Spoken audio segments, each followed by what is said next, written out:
दोस्तों नमस्कार, जय हिंद, वंदे मातरम। कक्षा 10वीं वाले सभी विद्यार्थियों के लिए मैं लेकर आ चुका हूं रुक जाना नहीं परीक्षा पेपर आपकी स्क्रीन के सामने, जो कि आपकी एग्ज़ाम में काफ़ी महत्वपूर्ण साबित होगा। ऐसा पेपर मैं आपको इस वीडियो के द्वारा बताऊंगा। हर वर्ष हमारे द्वारा जो पेपर बताए जाते हैं, जो कि 99% पेपर में पूछे जाते हैं, ऐसा प्रश्न मैं आपको इस वीडियो के द्वारा बताऊंगा। बिना समय गंवाए शुरुआत करते हैं हम हमारे प्रश्नों से। जैसे कि जानते हैं कि कल आपका जो एग्ज़ाम है उसमें काफ़ी महत्वपूर्ण पेपर हमारे द्वारा बताया गया साबित होगा। क्वेश्चन नंबर फर्स्ट आपकी स्क्रीन के सामने आ चुका है। सही विकल्प चुनकर आपको लिखना रहेगा। पहला प्रश्न है, जल का पीएच मान होता है। जल का पीएच मान कितना होता है, ऐसा पूछा गया है। 7 से कम, 7, 7 से अधिक, या फिर इनमें से कोई नहीं। यहाँ पर आप सभी स्टूडेंट्स करेक्ट बताएंगे। जल का जो पीएच मान होता है वो होता है 7। यहाँ पर ऑप्शन नंबर बी आप करेक्ट करेंगे। अगला क्वेश्चन है, निम्नलिखित में से कौन सा गुण प्रायः धातुओं द्वारा प्रदर्शित नहीं किया जाता है। देखिए, कौन सा ऐसा गुण है जो कि धातुओं द्वारा प्रदर्शित नहीं किया जा सकता। तो इसमें ऑप्शन है विद्युत संचालन, ध्वनिक प्रवृत्ति, चमकहीनता या तन्यता। यहाँ पर आपको चमकहीनता करेक्ट करना रहेगा। चमकहीनता, जो कि आप देख सकते हैं option number C. Option number C आपका करेक्ट उत्तर होगा। अगला क्वेश्चन है, फेफड़े स्थित होते हैं, जिसे हम फुफ्फुस भी कहते हैं। फेफड़े कहाँ पर स्थित होते हैं? वक्ष गुहा में, उदर गुहा में, आंत्र के पात्र में, अग्नाशय के बीच में। तो इसमें आप करेक्ट उत्तर बताएंगे। वक्ष गुहा में स्थित होते हैं फेफड़े।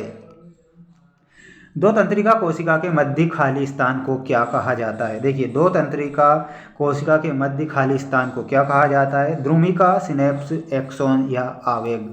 यहाँ पर आप सिनेप्स करेक्ट करेंगे।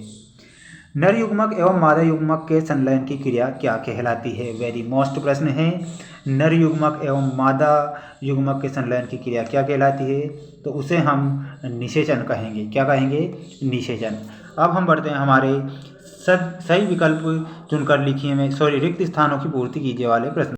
अगला जो क्वेश्चन दिया गया है, रिक्त स्थानों की पूर्ति आपको करना रहेगा। पहला प्रश्न है, आघात वर्धनीयता एवं तन्यता का प्रमुख गुण है। ये किसका गुण है? यहाँ पर आपको बताना है कि ये धातुओं का प्रमुख गुण हो जाएगा।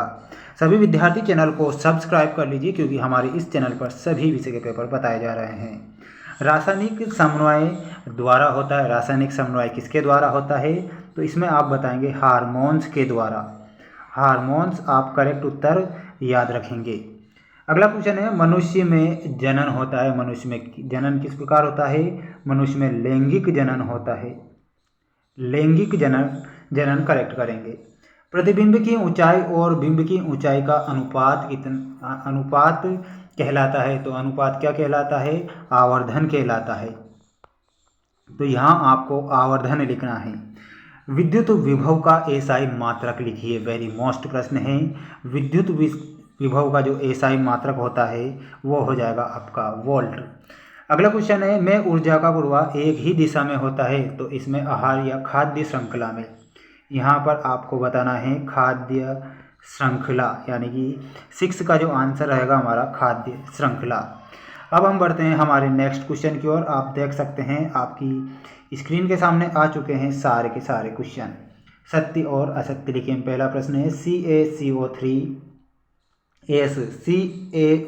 प्लस CO2G उसमें अपघटन अभिक्रिया है। ये कैसी अभिक्रिया है?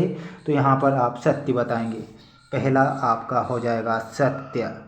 अगला क्वेश्चन है, अमोनिया NH3 एक अम्ल है क्योंकि इसमें H उपलब्ध होता है। तो ये आपका सत्य होगा।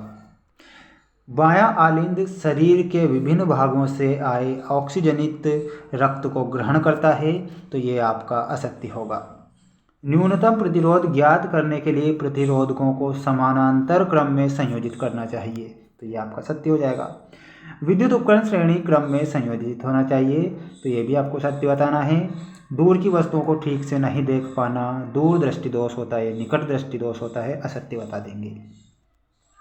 अब हम बढ़ते हैं हमारी जोड़ी, जो कि आपकी स्क्रीन के सामने आ चुकी है।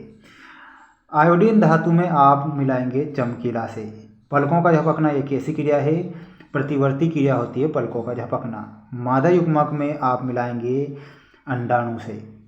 आनुवांशिक पदार्थ में DNA से मिलाना है। अपसारी लेंस में मिलाएंगे आप अवतल लेंस से, और विभवांतर का मापन होता है वोल्टमीटर के द्वारा। ये जल्दी से जल्दी सभी स्टूडेंट्स इसका एक स्क्रीनशॉट ले लीजिए। अब हम बढ़ते हैं हमारे नेक्स्ट क्वेश्चन की ओर, जो कि आप देख सकते हैं उनके आंसर भी आपको बताए जा रहे हैं। दो विलयनों के मिलाने पर एक अविलेय पदार्थ बनता है, यह अभिक्रिया क्या कहलाती है? तो उसे हम अवक्षेपण अभिक्रिया कहेंगे। कौन सी अभिक्रिया? अवक्षेपण अभिक्रिया। मनुष्य में अंडाणु जनन क्रिया होती है कहाँ पर? अंडाशय में। आनुवांशिकता का अध्ययन आनुवांशिकी कहलाता है। और ये दर्पण का सूत्र तो 100% पूछा जाएगा, छाप लीजिए इसे। दर्पण का सूत्र बताना है 1/F बराबर 1/U प्लस 1/V। उस युक्ति का क्या नाम है जो अति भारण एवं लघु पातन से उपकरणों की रक्षा करती है? वो होता है फ्यूज तार। सभी स्टूडेंट्स इसका एक स्क्रीनशॉट ले लीजिए। हम मिलते हैं हमारे सेकंड पार्ट में।